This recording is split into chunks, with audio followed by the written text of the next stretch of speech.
Feel me? I walked away from the game. Now you've seen Tyson, Roy Jones coming up the exhibition you were talking about. I heard you say you could beat both of them with both their ass. What do you think? What were you Man, doing in the ring? But I'm gonna tell you right now. I'm gonna tell you right now. I mean, come on. I'm never gonna get the opportunity to prove it. So it's all cap. I ain't finna keep blowing. I'm not finna keep talking. Yeah. Just like I told you I was gonna knock Roy Jones. I ain't telling that night. I told everybody that in '96. I told people if I couldn't beat him, he can't be beat. So, that's what I'm saying. How you gonna hate on a motherfucker that predicted the shit? How you can hate on somebody that told you years before what he was gonna do? Because like I told you, I knew where I was going, bro. I knew what I was about. Yeah. I knew what I was about. Come on, man. And I stood on 10 toes. I stood 10 toes deep with it, bro. So, and that's why I can speak my voice right now today. I can speak my voice because I always kept it real, man. These guys out here, come on, bro. And right now, I'm training guys. I got my heavyweight not contender, but I believe he's going to be a hell of a prospect. Cortez Dunstan from Baltimore. He's down here in camp with me. Dope. And we getting it in. 275, 6'5", 275. Very agile, great movement, and a killer, man. He's a tough kid, but this heavyweight thing, you got to develop, man. It's just a lot of stages to developing a champion. And it's going to be some tough days in the gym. Everything always ain't going to go right. He's going to get his bumps and bruises. But as long as you're building, as long as you're developing, you're going to have something. You know what I mean? So, and doing that, man, a trainer fighter, it's a marriage. It's a beautiful marriage, and it has to gel. So right now we only been working 2 months, but we getting ready for his pro debut. I'm gonna start doing some productions with some promoters here locally. We're gonna get them very, very busy. And I also signed Harold Calderon to, my management company, Signature Punch, and he's 22-0 with 15 knockouts. And he's a welterweight. I think he's the best kept secret in the welterweight division.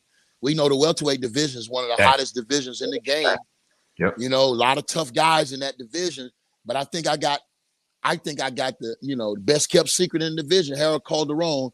And we're trying right now in negotiations to get his next fight on the way. But with this pandemic and this coronavirus really messing up the live shows, everybody have to move a different way now. And learning this process, it hasn't been difficult, but we was trying to wait it out. But we can't wait no more. We got to jump right in. So we're going to have to jump right in with a couple shows, man. So be on the lookout. Signature Punch Boxing right here in Tampa, Florida.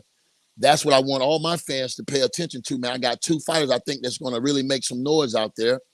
And, Junior, as soon as Junior put his head on right and commit to the game, I think he has more talent than I've seen in one fight in a long, long time. But like I say, this boxing game isn't for everyone. I ain't never going to force nobody to fight. And I ain't never going to put nobody in the ring to get hurt.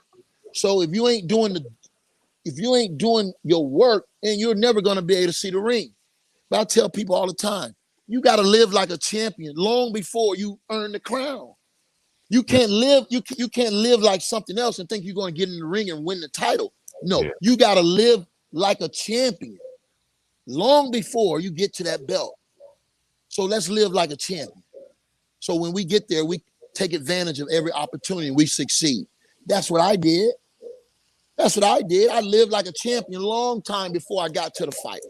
And that's what these young fighters today need to know. Where's the state of boxing for you, in your opinion? Because you obviously, it took a little bit of a dive a couple years back. It's making a rise now with the welterweights, light heavyweights. The heavyweights is back out there in the forefront. That's real dope. And you see UFC doing this thing, and that kind of took over the forefront of boxing. But boxing is still such a beautiful art and a great sport. Where is boxing, in your opinion? Where does it stand? Right now, I think boxing is thriving right now. Boxing is thriving. Even through the pandemic, we get in to see some good boxing. PBC have announced some dates. Top Rank has kept the game alive with their Tuesday and Thursday night fights on ESPN.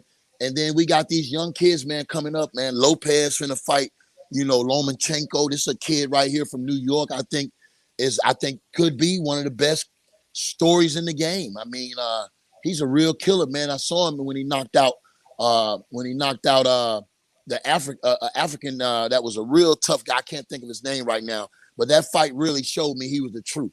And the kid been calling out the pound for pound, one of the pound for pound best, Lomachenko, just like I called out Roy Jones. So sometime when you know you got that person nimble, or you got a style that's just going to give this guy fit, or you can gel with this guy, you know what you know.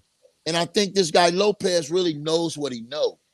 And look out for that fight. I think that fight is going to be a sleeper for fighter of the year, man. Lopez and Lomachenko coming up. When you think about Deontay Wilder and Tyson Fury, him in particular, Deontay Wilder, but then the whole, I don't know if you heard about the glove controversy with them saying that Tyson Fury may have had something in his gloves. How you feel about that? Man, I think that glove theory was the biggest hoax and farce that anybody could ever even make. I mean, once some YouTube guy saw that picture and took off with an air damn body that don't know nothing about boxing, jumped on the bandwagon. First, all you got to do is put your hand in a glove and you tell me how that's effective. And you can't do it. You can't put your fist through the glove through where the laces come out at. It's impossible. So that was some bull crap that anybody knew anything about boxing knew that was a joke. But that just goes to show you how the media and how people with popularity can make you see things that you ain't even seeing. First of all, getting hit with a fist, I don't think is more damaging from a professional boxer getting hit with a taped glove. I just don't think you got more room in a taped glove to land where you want to land. In a fist, you got to hit perfectly. In a fist, you got to hit perfectly. And 9 times out of 10, you're going to cut someone like a blade. When you're a professional boxer, hitting with your fist, every time you hit someone, they're going to cut because you know how to punch. And the first thing, if Deontay Wilder got hit with a fist, the fight is over with. He's going to make a scene. He's going to make it's going to be a commotion there. Hey, man, I just got hit with a fist. Stop it. Referee, what this man hit me with? So none of that shit made logical sense to me. None of it made logical sense. So you go try to put your hand in a glove out where the laces come, and you let me know how the back of that glove going to hold your hand. It's not. It's not. Only way you can put a glove on is by the way it's made. Put your hand down in it, close your fist, and there you have it. There you have it. You think a referee can't see that the whole top of this man's glove is flappy and that his fist is out? I mean, it don't make no sense, bro. So that was I can't believe it went that far. I know, me too. I can't believe it went that far. And I never responded to it when that shit was on social media, when they kept bothering me in my DM. I'm like, man, I never respond publicly because I didn't want to look like a fool because I knew better. It's impossible. We lost. My fault, brother. It was just, I think it was a bad picture. And sometimes you get that when a picture is taken in motion. Yeah. Sometimes you just get a bad picture, and that was just one of those picture frames, bro. And the guys, they overreact and they took it way too far. And I mean, that's my take on it. Now, if the commission and somebody else come say they got some proof or fact, then I'll have to look into it. But if Deontay Wilder said as many times as Tyson Fury was going upside his head, he never say one time I got hit with a fist. You know when you get hit with a fist.